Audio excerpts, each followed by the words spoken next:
Blindsight by Peter Watts. Narrated by Zachary Reed.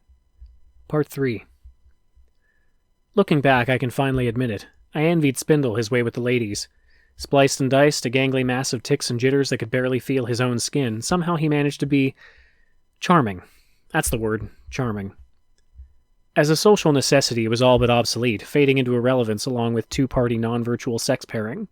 But even I tried one of those, and it would have been nice to have Spindle's self-deprecating skill set to call on, especially when everything with Chelsea started falling apart.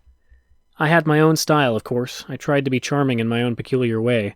Once, after one too many fights about honesty and emotional manipulation, I started to think maybe a touch of whimsy might smooth things over. I had come to suspect that Chelsea just didn't understand sexual politics. Sure, she edited brains for a living, and maybe she just memorized all that circuitry without giving any thought to how it had arisen in the first place, to the ultimate rules of natural selection that had shaped it. Maybe she honestly didn't know that we were evolutionary enemies, that all relationships were doomed to failure.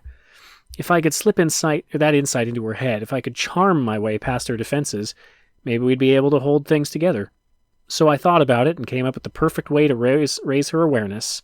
I wrote her a bedtime story, a disarming blend of humor and affection, and I called it The Book of Oogenesis.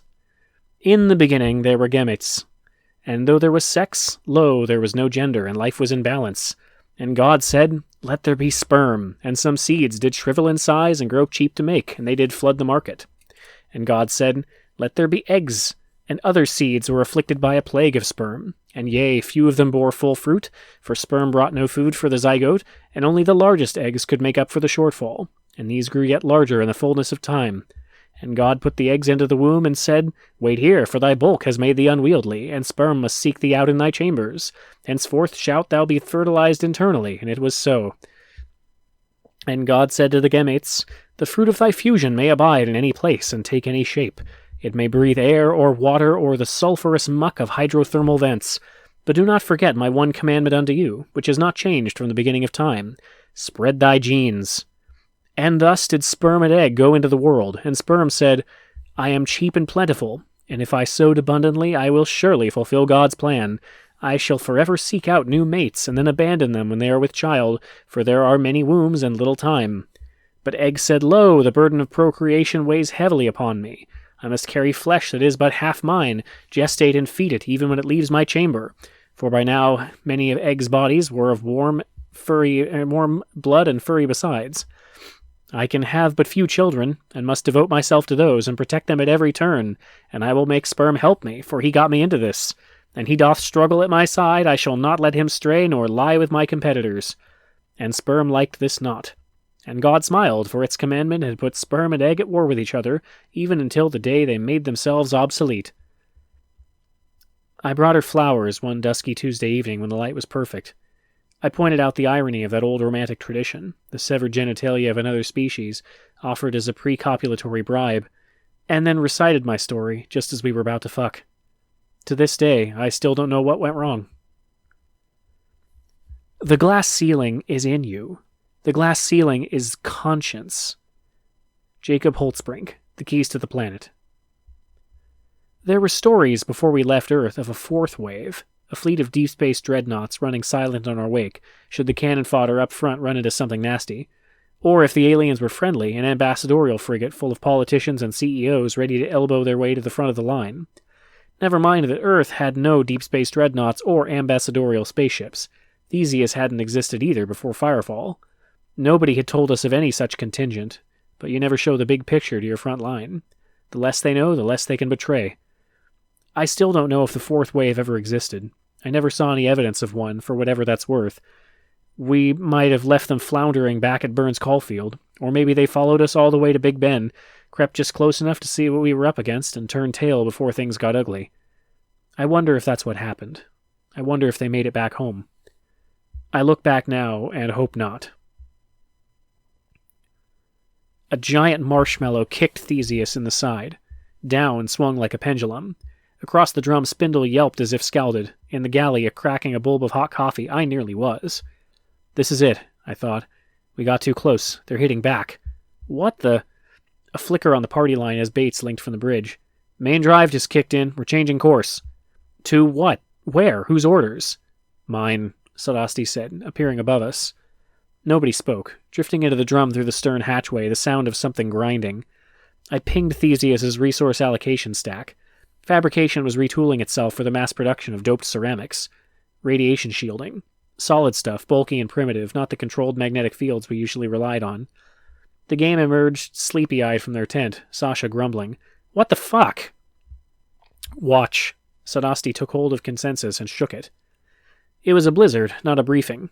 Gravity wells and orbital trajectories, shear stress simulations in thunderheads of ammonium and hydrogen, stereoscopic planetscapes buried under filters ranging from gamma to radio. I saw breakpoints and saddle points and unstable equilibria. I saw fold catastrophes plotted in 5 dimensions. My augments strained to rotate the information. My meaty half-brain struggled to understand the bottom line. Something was hiding down there, in plain sight. Ben's accretion belt wasn't misbehaving.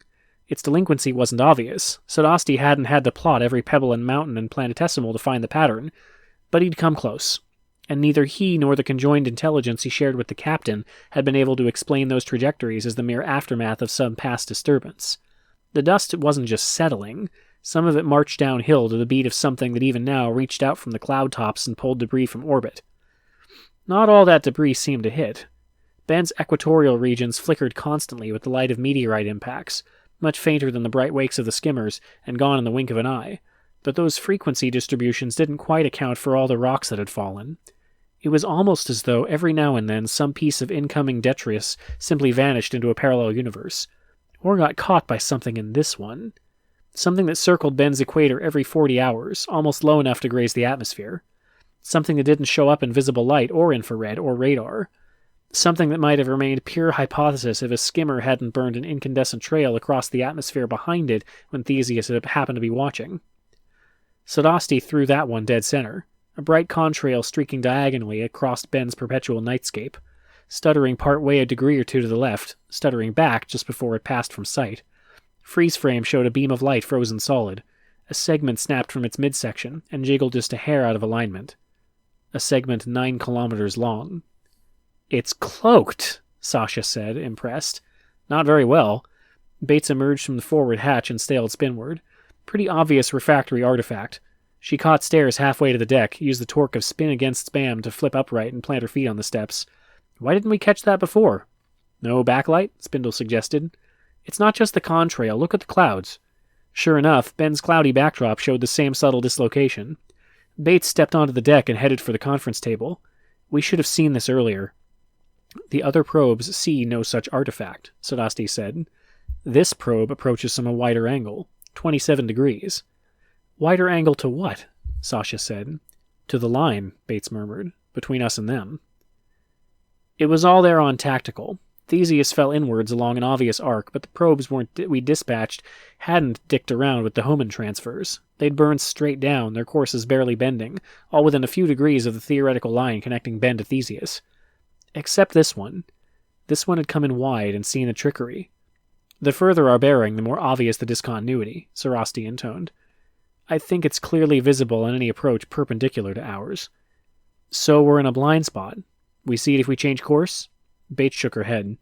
The blind spot's moving, Sasha. It's tracking us. Sasha sucked breath between her teeth. Motherfucker. Spindle twitched. So what is it, our skimmer factory? The freeze frame's pixels began to crawl. Something emerged, granular and indistinct from the turbulent swirls and curlicues of Ben's atmosphere. There were curves and spikes and no smooth edges. I couldn't tell how much of the shape was real and how much a fractal intrusion of underlying cloudscape. But the overall outline was that of a torus, or perhaps a collection of smaller jagged things piled together in a rough ring, and it was big. Those 9 clicks of displaced contrail had merely grazed the perimeter, cut across an arc of 40 or 50 degrees. The thing hiding in the shadow of 10 Jupiters was almost 30 kilometers from side to side. Sometime during Sadasti's executive summary, we'd stopped accelerating. Down was back where it belonged. We weren't, though. Our hesitant maybe, maybe not approach was a thing of the past. We vectored straight in now, and damn the torpedoes. That's 30 clicks across, Sasha pointed out. And it's invisible. Shouldn't we maybe be a little more cautious now? Spindle shrugged. We could second-guess vampires. We wouldn't need vampires, eh? A new facet bloomed the feed. Frequency histograms and harmonic spectra erupted into flatline, into shifting mountainscapes, a chorus of visible light. Modulated laser, Bates reported. Spindle looked up. From that? Bates nodded. Right after we blow its cover. Interesting timing. Scary timing, Spindle said. How'd it know? We changed course. We're heading right for it. The lightscape played on, knocking at the window. Whatever it is, Bates said, it's talking to us. Well then, remarked a welcome voice. By all means, let's say hello. Susan James was back in the driver's seat. I was the only pure spectator. They all performed what duties they could. Spindle ran Sodasti's sketchy silhouette through a series of filters, perchance to squeeze a bit of biology from engineering. Bates compared morphometrics between the cloaked artifact and the skimmers. Sodasti watched us all from overhead and thawed vampire thoughts deeper than anything we could aspire to, but it was all just make-work. The gang of four was on center stage, under the capable direction of Susan James. She grabbed the nearest chair, sat, raised her hands as if cueing an orchestra. Her fingers trembled in midair as she played virtual icons. Her lips and jaw twitched with subvocal commands. I tapped her feed and saw text accreting around the alien signal. Rorschach to vessel approaching 116 degrees azimuth, negative 20 degrees declination relative. Hello, Theseus. Rorschach to vessel approaching 116 degrees azimuth, negative 23 degrees declination relative. Hello, Theseus. Rorschach to vessel approach... She decoded the damn thing. Already. She was even answering it. Theseus to Rorschach. Hello, Rorschach. Hello, Theseus. Welcome to the neighborhood. She'd had less than 3 minutes, or rather, they'd had less than 3 minutes. 4 fully conscious hub personalities and a few dozen unconscious semiotic modules, all working in parallel, all exquisitely carved from the same lump of gray matter. I could almost see why someone would do such deliberate violence to their own minds if it resulted in this kind of performance. Up until now, I had never convinced myself that even survival was sufficient cause. Request permission to approach, the gang sent. Simple and straightforward. Just facts and data, thank you, with as little room as possible for ambiguity and misunderstanding. Fancy sentiments like, we come in peace, could wait. A handshake was not the time for cultural exchange. You should stay away. Seriously. This place is dangerous. That got some attention. Bates and Spindle hesitated momentarily in their own headspaces and glanced into James. Request information on danger, the gang sent back, still keeping it concrete. Too close and dangerous to you. Low-orbit complications. Request information on low-orbit complications. Lethal environment. Rocks and rads. You're welcome. I can take it, but we're like that. We are aware of the rocks in low orbit. We are equipped to deal with radiation. Request information on other hazards. I dug under the transcript to the channel it fed from. Theseus had turned part of the incoming beam into a sound wave according to the color code. Vocal communication, then. They spoke. Waiting behind that icon were the raw sounds of an alien language. Of course I couldn't resist. Any time between friends, right? Are you here for the celebration? English. The voice was human, male, old. We're here to explore, replied the gang, although their voice was pure Theseus. Request dialogue with agents who sent objects into near-solar space. First contact. Sounds like something to celebrate. I double-checked the source. No, this wasn't a translation. This was the actual unprocessed signal coming from Rorschach, it had called itself. Part of the signal, anyway. There were other elements, non-acoustic ones, encoding in the beam. I browsed them while James said, Request information about your celebration. Standard ship-to-ship handshaking protocols. You're interested? The voice was stronger now, younger. Yes. You are? Yes, the gang repeated patiently. You are? The slightest hesitation. This is Theseus. I know that baseline. In Mandarin now. Who are you? No obvious change in the harmonics. Somehow, though, the voice seemed to have acquired an edge.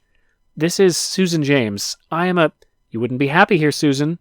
Fetishistic religious beliefs involved. There are dangerous observances. James chewed her lip. Request clarification. Are we in danger from these observances? You certainly could be. Request clarification. Is it the observances that are dangerous, or the low-orbit environment? The environment of the disturbances. You should pay attention, Susan. Inattention connotes indifference, Rorschach said. Or disrespect, it added after a moment. We had 4 hours before Ben got in the way. 4 hours of uninterrupted non-stop communication made vastly easier than anyone had expected. It spoke our language, after all. Repeatedly it expressed polite concern for our welfare, and yet for all its facility with human speech it told us very little. For 4 hours it managed to avoid giving a straight answer on any subject beyond the extreme inadvisability of closer contact, and by the time it fell into eclipse we still didn't know why. Sadasti dropped onto the deck halfway through the exchange, his feet never touching the stairs. He reached out and grabbed a railing to steady himself on landing and staggered only briefly. If I'd tried that, I'd have ended up bouncing along the deck like a pebble in a cement mixer. He stood still as stone for the rest of the session, face motionless, eyes hidden behind his onyx visor. When Rorschach's signal faded in mid-sentence, he assembled us around the commons table with a gesture. "It talks," he said. James nodded. "It doesn't say much, except for asking us to keep our distance. So far the voice is manifested as an adult male, although the apparent age changed a few times." He'd heard all that. Structure? "The ship-to-ship protocols are perfect. Its vocabulary is far greater than you could derive from standard nav chatter between a few ships, so they've been listening to all our in-system traffic, I'd say for several years at least. On the other hand, the vocabulary doesn't have anywhere near the range you'd get by monitoring entertainment multimedia, so they probably arrived after the broadcast age." "How well do they use the vocabulary they have?" "They're using phase structure grammar, long-distance dependencies, FLN recursion, at least 4 levels deep, and I see no reason why I won't go deeper with continued contact. They're not parrots, Yuka. They know the rules. That name, for instance." "Rorschach," Bates murmured, knuckles cracking as she squeezed her pet ball. "Interesting choice." "I checked the registry. There's an ICANN freighter called Rorschach on the Martian loop. Whoever we're talking to must regard their own platform the way we'd regard a ship, and pick one of our names to fit."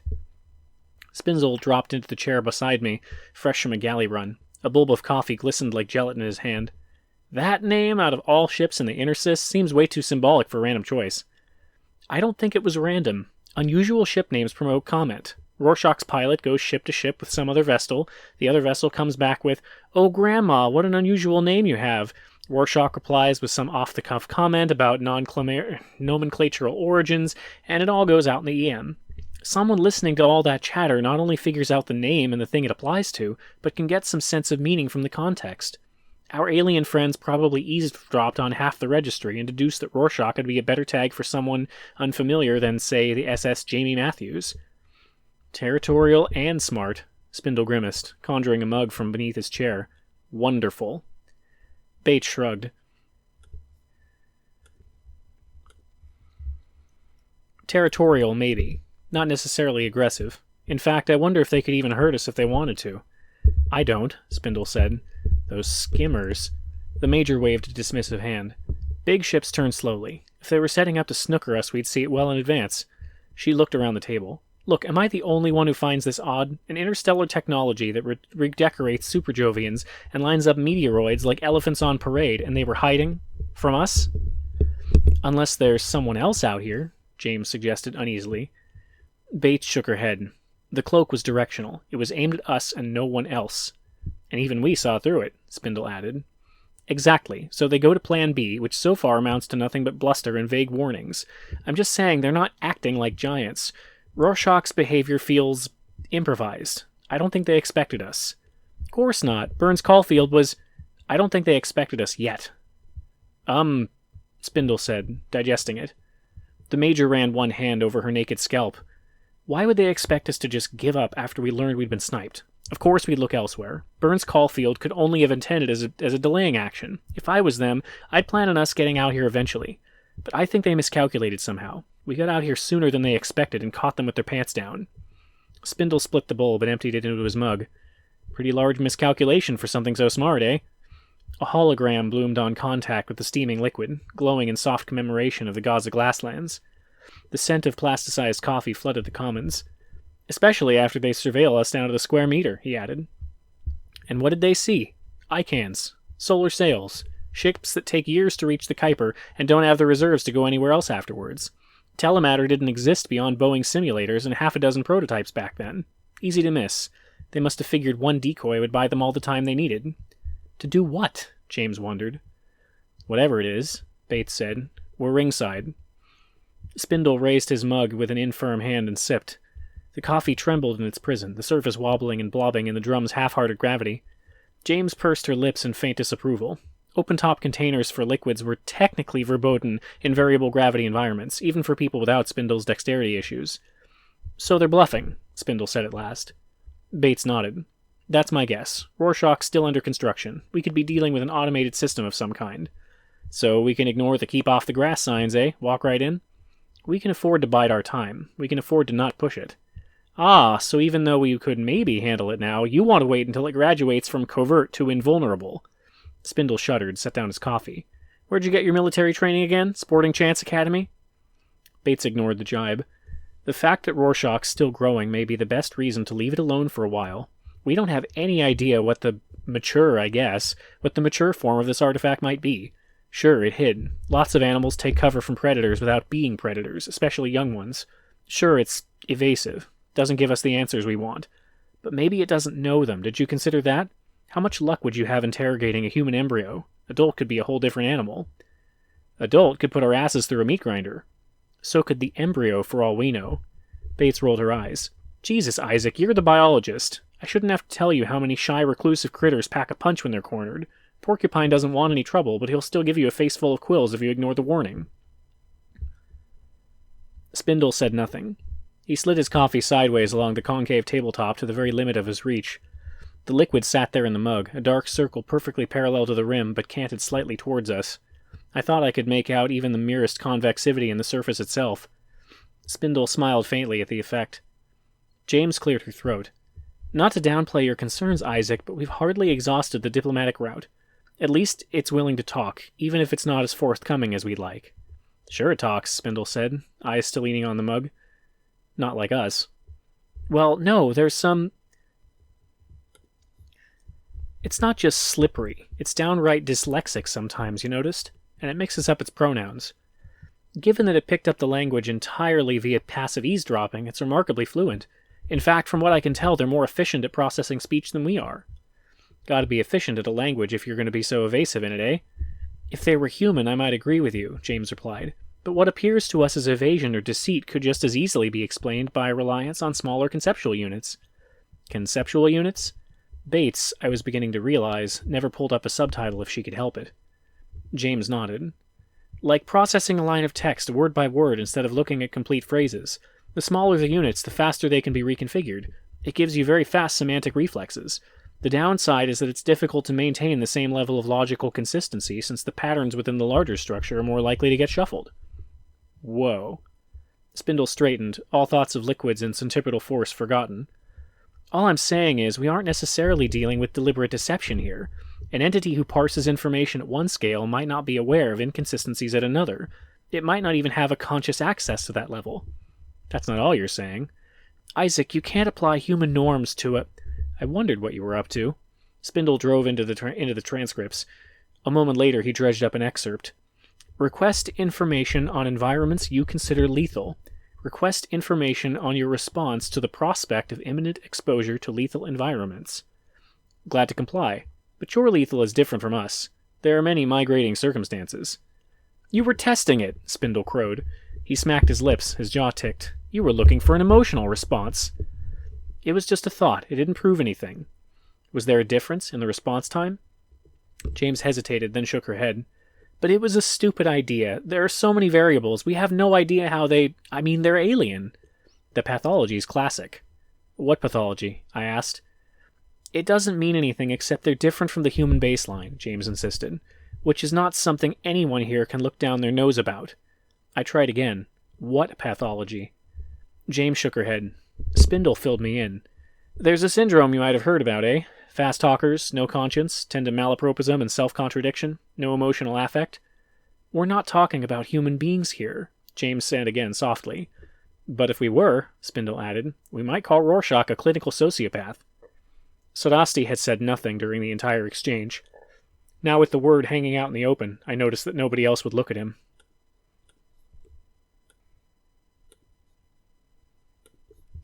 We all knew that Yuka Sodasti was a sociopath, of course. Most of us just didn't mention it in polite company. Spindle was never that polite. Or maybe it was just that he seemed to almost understand Sadasti. He could look behind the monster and regard the organism, no less a product of natural selection for all the human flesh it had devoured in eons past. That perspective calmed him somehow. He could watch Sadasti watching him and not flinch. "I feel sorry for the poor son of a bitch," he said once, back in training. Some would have thought that absurd. This man so massively interfaced with machinery that his own motor skills had degraded for want of proper care and feeding. This man who heard X-rays and saw in shades of ultrasound, so corrupted by retrofits he could no longer even feel his own fingertips without assistance. This man could pity anyone else, let alone an infra-eyed predator built to murder without the slightest twitch of remorse. Empathy for sociopaths isn't common, I remarked. Maybe it should be. We, at least, he waved an arm, some remote-linked sensor cluster across the simulator whirred and torqued reflexively, chose the add-ons. Vampires had to be sociopaths. They're too much like their own prey. A lot of taxonomists don't even consider them a subspecies, you know that? Never diverged far enough for complete reproductive isolation. So maybe they're more syndrome than race. Just a bunch of obligate cannibals with a sense of consistent deformities. And how does that make... If the only thing that you can eat is your own kind, empathy is going to be the first thing that goes.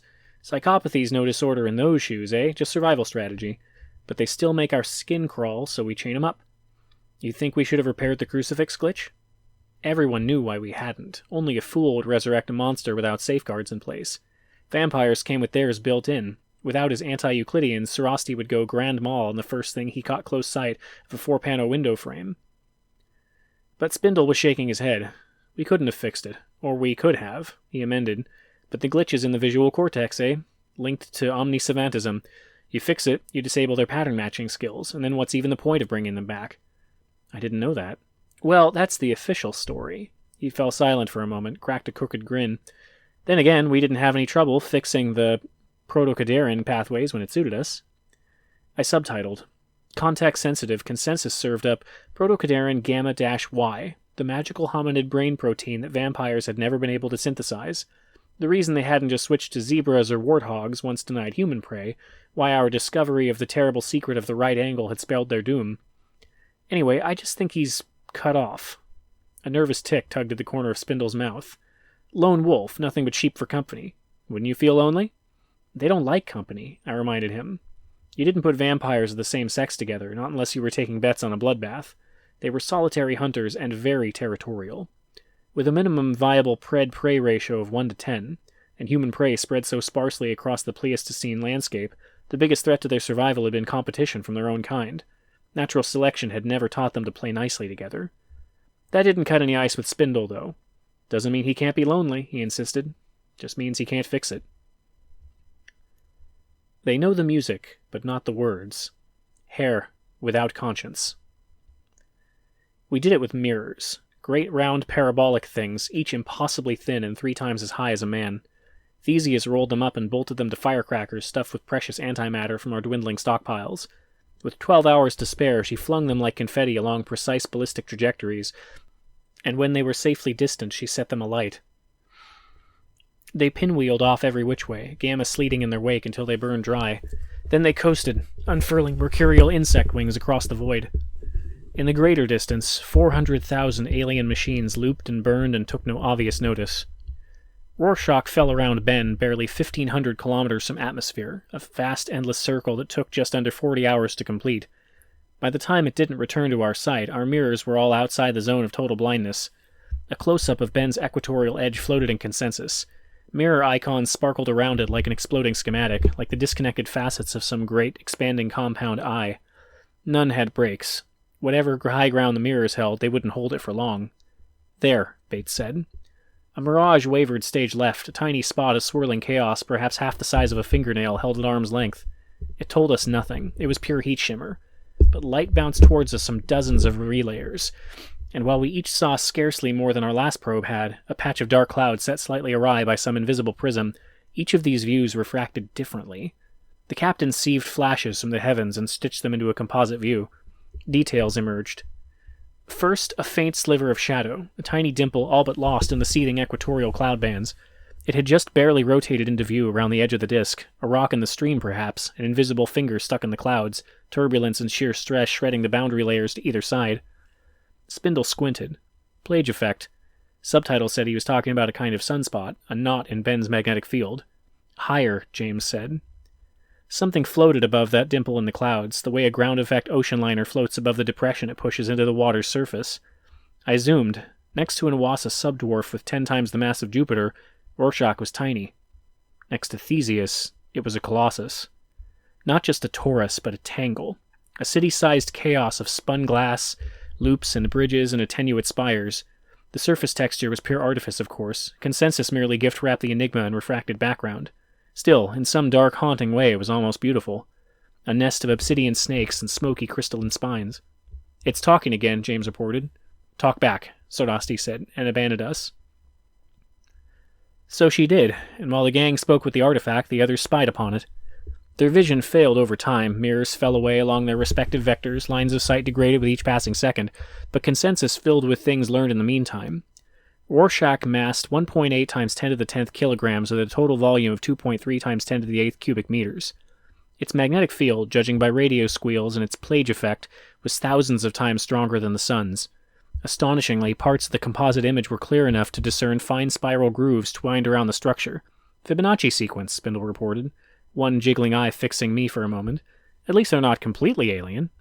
Spheroid protuberances disfigured the tips of at least 3 of Rorschach's innumerable spines. The grooves were more widely spaced in those areas, like skin grown tight and swollen with infection. Just before one vital mirror sailed out of range, it glimpsed another spine, split a third of the way along its length.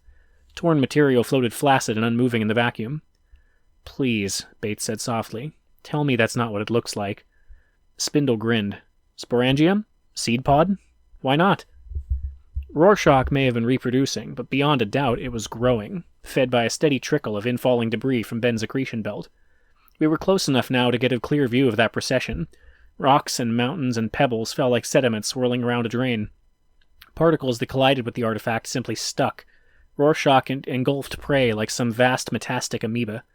The acquired mass was apparently processed internally and shunted to atypical growth zones. Judging by infinitesimal changes in the artifact's allometry, it grew from the tips of its branches. The procession never stopped. Rorschach was insatiable.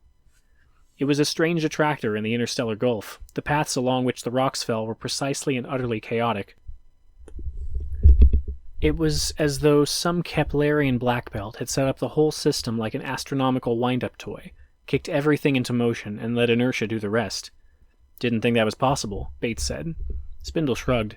"Hey, chaotic trajectories are just as deterministic as any other kind. That doesn't mean you can even predict them, let alone set them up like that." Luminous intel reflected off the Major's bald head. "You have to know the starting conditions of 1,000,000 different variables to 10 decimal places, literally." "Yep. Vampires can't do that. Quantical computers can't do that." Spindle shrugged like a marionette. All the while, the gang had been slipping in and out of character, dancing with some unseen partner that, despite their best efforts, told us little beyond endless permutations of, "You really wouldn't like it here." Any interrogative it answered with another, yet somehow it left the sense of questions answered. "Did you send the Fireflies?" Sasha asked. "We send many things, many places," Rorschach replied. "What do their specs show?"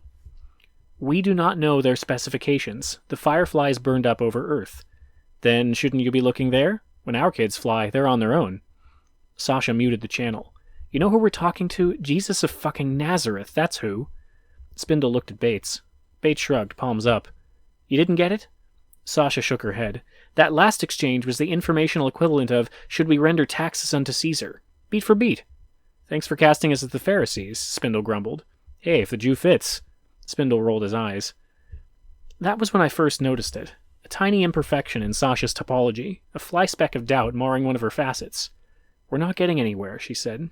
"Let's try a side door." She winked out. Michelle reopened the outgoing line. "Theseus to Rorschach. Open to requests for information." "Cultural exchange," Rorschach said. "That works for me." Bates's brow furrowed. Is that wise? If it's not inclined to give information, maybe it would rather get some, and we could learn a great deal from the kind of question it asks. "But tell us about home," Rorschach said. Sasha resurfaced just long enough to say, "Relax, Major. Nobody said we had to give it the right answers." The stain on the gang's topology had flickered when Michelle took over, but it hadn't disappeared. It grew slightly as Michelle described some hypothetical hometown in careful terms that mentioned no object smaller than a meter across. Consensus confirmed my guess, the hypothetical limit of Firefly eyesight. When Cruncher took a rare turn at the helm, "We don't all of us have parents or cousins. Some never did. Some come from Vats." "I see. That's sad. Vats sound so dehumanizing." The stain darkened and spread across his surface like an oil slick. "Takes too much on faith," Susan said a moment later. By the time Sasha had cycled back into Michelle, it was more than doubt, stronger than suspicion. It had become an insight, a dark little meme infecting each of the body's minds in turn. The gang was on the trail of something. They still weren't sure what. I was. "Tell me more about your cousins," Rorschach sent. "Our cousins lie about the family tree," Sasha replied, "with nieces and nephews and Neanderthals. We do not like annoying cousins. We'd like to know more about this tree." Sasha muted the channel and gave us a look that said, could it be any more obvious? It couldn't have parsed that. There were 3 linguistic ambiguities in there. It just ignored them. "Well, it asked for clarification," Bates pointed out. "It asked a follow-up question. Different thing entirely." Bates was still out of the loop. Spindle was starting to get it, though. Subtle motion drew my eye. Sonosti was back, floating above the bright topography on the table. The light show squirmed across his visor as he moved his head. I could feel his eyes behind it. And something else behind him. I couldn't tell what it was. I could point to nothing but a vague sense of something out of place, somewhere in the background. Something over on the far side of the drum wasn't quite right. No, that wasn't it. Something nearer. Something amiss somewhere along the drum's axis. But there was nothing there, nothing I could see, just the naked pipes and conduits of the spinal bundle, threading through empty space, and suddenly, whatever had been wrong was right again. That was what finally locked my focus, the evaporation of some anomaly, a reversion to normalcy that caught my eye like a flicker of motion. I could see the exact spot along the bundle where the change had occurred. There was nothing out of place that I could see now, but there had been. It was in my head, barely subliminal, an itch so close to the surface that I knew I could bring it back if I just concentrated. Sasha was talking to some alien artifact at the end of a laser beam. She was going on about familial relationships, both evolutionary and domestic, Neanderthal and Cro-Magnon and mother's cousins twice removed. She'd been doing it for hours now, and she had hours yet to go, but right now her chatter was distracting me. I tried to block her out and concentrate on the half-perceived image teasing my memory. I'd seen something there just a moment ago. One of the conduits had, yes, too many joints on one of the pipes. Something that should have been straight and smooth but was somehow articulated instead. But not one of the pipes, I remembered. An extra pipe. An extra something, anyway. Something bony. That was crazy. There was nothing there. We were half a light year from home, talking to unseen aliens about family reunions, and my eyes were playing tricks on me. Have to talk to Spindle about that if it happened again. A lull in the background chatter brought me back. Spindle had stopped talking. Darkened facets hung around her like a thundercloud. I pulled the last thing she said. "We usually find our nephews with telescopes. They are as hard as hoblenites." More calculated ambiguity, and hoblenites wasn't even a word. Imminent decisions reflected in her eyes. Sasha was poised at the edge of a precipice, gauging the depth of dark waters below. "You haven't mentioned your father at all," Rorschach remarked. "That's true, Rorschach," Sasha admitted softly, taking a breath, and stepping forward. "So why don't you just suck my big fat hairy dick?" The drum fell instantly silent. Bates and Spindle stared, open-mouthed. Sasha killed the channel and turned to face us, grinning so widely I thought the top of her head would fall off. "Sasha," Bates breathed, "are you crazy?" "So what if I am? Doesn't matter, that thing. It doesn't have a clue what I'm saying." "What?" "It doesn't even have a clue what it's saying back," she added. "Wait a minute, you said Susan said they weren't parrots. They knew the rules." And there Susan was, melting to the fore. "I did, and they do, but pattern matching doesn't equal comprehension." Bates shook her head. "You said whatever we're talking to, it's not even intelligent?" "Oh, it could be intelligent, certainly, but we're not talking to it in any meaningful sense." "So what is it, voicemail?" "Actually," Spindle said slowly, "I think they call it a Chinese room." About bloody time, I thought. I knew all about Chinese rooms. I was one. I didn't even keep it a secret. I told anyone who was interested enough to ask. In hindsight, sometimes that was a mistake. How can you possibly tell the rest of us what your bleeding edge is up to if you don't understand it yourself? Chelsea demanded back when things were good between us, before she got to know me. I shrugged. It's not my job to understand them. If I could, they wouldn't be very bleeding edge in the first place. I'm just, a conduit. Yeah, but how can you translate something if you don't understand it? A common cry outside the field. People simply can't accept that patterns carry their own intelligence, quite apart from the semantic content that clings to their surfaces. If you manipulate the topology correctly, that content just comes along for the ride. You ever hear of the Chinese room? I asked. She shook her head. Only vaguely. Really old, right? 100 years at least. It's a fallacy, really. It's an argument that supposedly puts the lie to Turing tests. You stick some guy in a closed room. Sheets with strange squiggles come in through a slot in the wall. You've got access to this huge database of squiggles just like it, and a bunch of rules to tell him how to put those squiggles together. Grammar, Chelsea said. Syntax. I nodded. The point is, though, he doesn't have any idea what the squiggles are or what information they contain. He only knows that when he encounters squiggle delta, he's supposed to extract the 5th and 6th squiggles from the file theta and put them back together with another squiggle from gamma. So he builds this response string, puts it on the sheet, slides it back out the slot, and takes a nap until the next iteration. Repeat until the remains of the horse are well and thoroughly beaten. So he's carrying on a conversation, Chelsea said. In Chinese, I assume, or they would have called it the Spanish Inquisition. Exactly. Point being, you can use basic pattern matching algorithms to participate in a conversation without having any idea what you're saying. Depending on how good the rules are, you can pass a Turing test. You can be a wit and raconteur in a language you don't even speak. That's synthesis? Only the part that involves downscaling semiotic protocols, and only in principle. And I'm actually getting my input in Cantonese and replying in German, because I'm more of a conduit than a conversant. But you get the idea. How do you keep all the rules and protocols straight? There must be millions of them. It's like anything else. Once you learn the rules, you do it unconsciously, like riding a bike or pinging the noosphere. You don't actively think about the protocols at all, you just imagine how your targets behave. A subtle half-smile played at the corner of her mouth.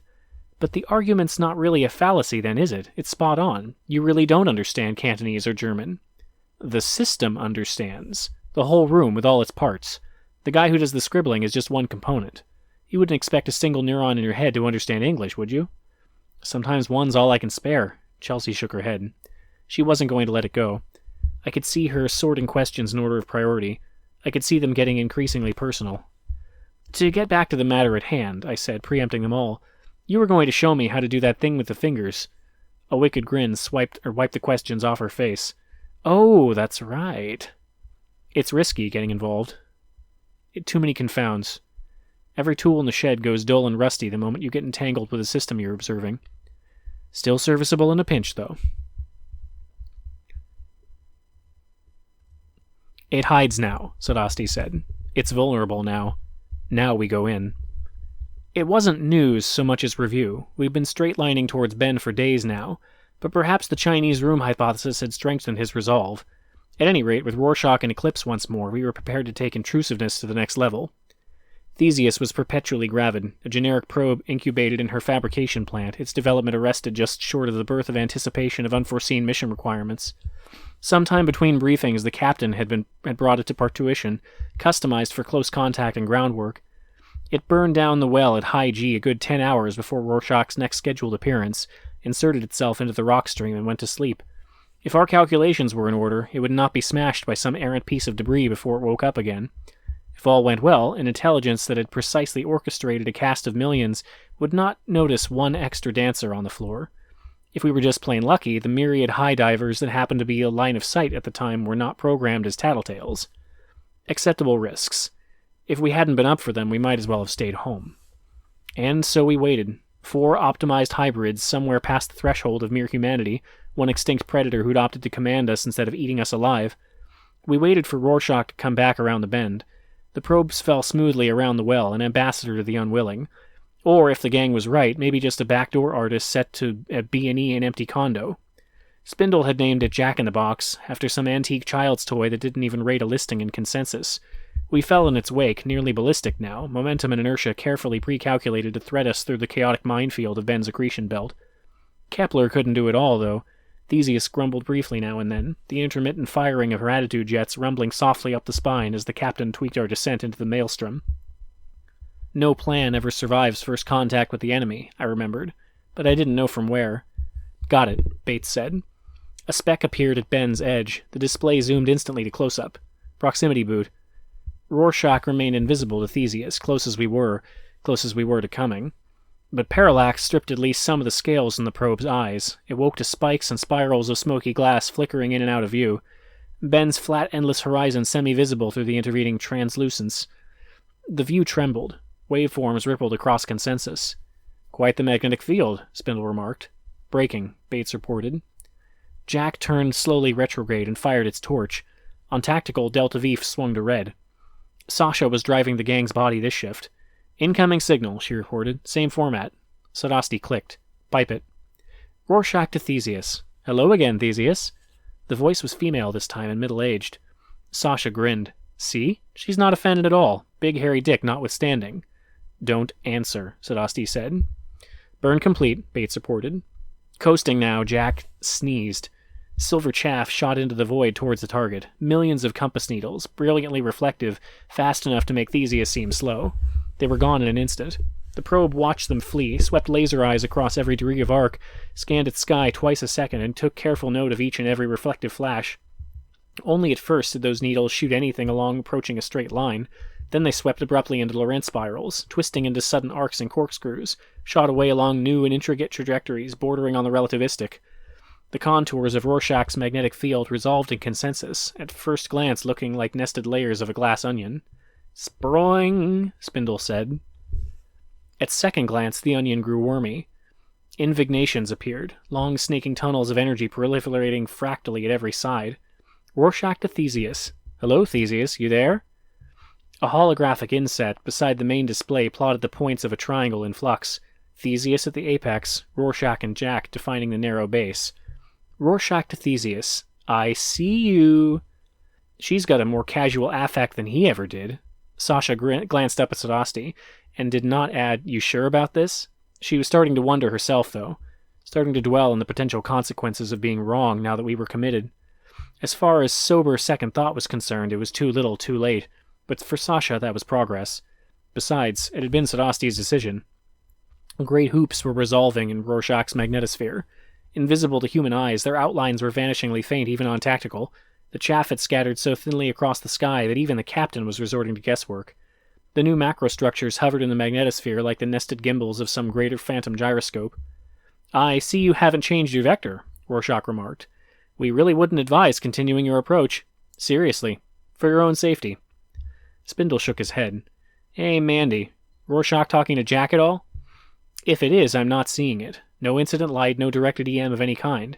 She smiled grimly. Seems to have snuck in under the radar. And don't call me Mandy. Theseus groaned, twisting. I staggered in the low pseudograv, reaching out to steady myself. Course correction, Bates replied. Unplotted rock. Rorschach to Theseus, please respond. Your current heading is unacceptable. Repeat, your current heading is unacceptable. Strongly advise you change course.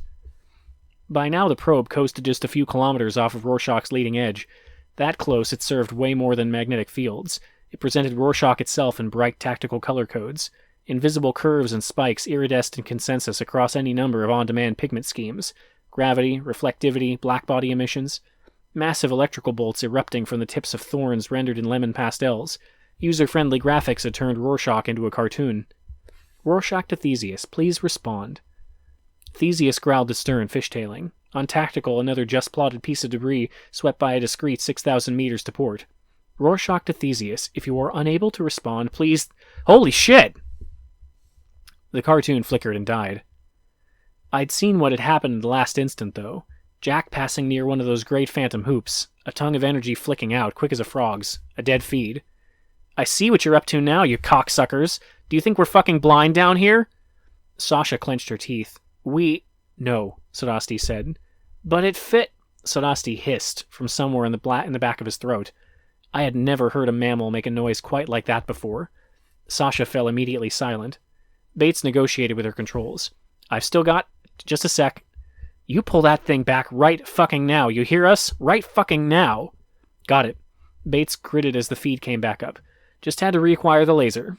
The probe had been kicked wildly off course, as if someone fording a river had been caught in sudden undertow and thrown over a waterfall, but it was still talking and still mobile. Barely. Bates struggled to stay the course. Jack staggered and wobbled uncontrollably through the tightly wound folds of Rorschach's magnetosphere. The artifact loomed huge in its view. The feed strobed. "Maintain approach," Sadasti said calmly. "Love to," Bates gritted. "Trying." Theseus skidded again, corkscrewing. I could have sworn I heard the bearings in the drum grind for a moment. Another rock sailed past on tactical. "I thought you'd plotted those things," Spindle grumbled. "You want to start a war, Theseus? Is that what you're trying to do? You think you're up for it?" "It doesn't attack," Sadasti said. "Maybe it does." Bates kept her voice low. I could see the effort it took. "If Rorschach can control the trajectory of these..." "Normal distribution. Insignificant corrections." He must have meant statistically. The torque and grind of the ship's hull felt pretty significant to the others. "Oh, right," Rorschach said suddenly. "We get it now. You don't think there's anyone here, do you? You've got some high-priced consultant telling you there's nothing to worry about." Jack was deep in the forest. We'd lost most of the tactical overlays to reduced baud. In dim visible light, Rorschach's great ridged spines, each the size of a skyscraper, hashed a night-veer view on all sides. The feed stuttered as Bates struggled to keep the beam aligned. Consensus painted walls and airspace with arcane telemetry. I had no idea what any of it meant. "You think we're nothing but a Chinese room," Rorschach sneered. Jack stumbled towards collision, grasping for something to hang on to. "Your mistake, Theseus." It hit something. It stuck. And suddenly Rorschach snapped into view. No refractory composites. No profiles or simulations in false color. There it was at last, naked even to human eyes.